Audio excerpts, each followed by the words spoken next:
और अब कुछ खबरें तजारती दुनिया से।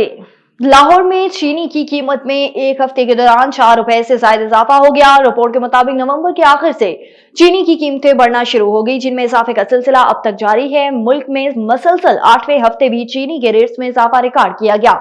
एक हफ्ते में चीनी 4 रुपए 14 पैसे फी किलो मजीद महंगी हो गई। रिपोर्ट के मुताबिक मुल्क में चीनी की औसत नग बढ़कर 145 रुपए 50 पैसे फी किलो की सतह पर पहुंच गई है।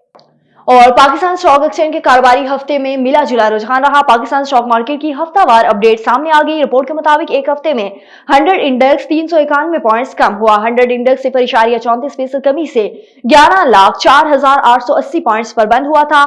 100 इंडेक्स की हफ्तावार बुलंद तरीन सतह 11,06,424 रही, जबकि 100 इंडेक्स की हफ्तावार कम तरीन सतह 11,03,234 रही। रिपोर्ट के मुताबिक एक हफ्ते में 172.57 रुपए मालियत के 3.49 अरब शेयर्स का लेन देन है। एक हफ्ते में मार्केट कैपिटलाइजेशन 127 अरब रुपए कम होकर 14,116 रुपए हो गई है।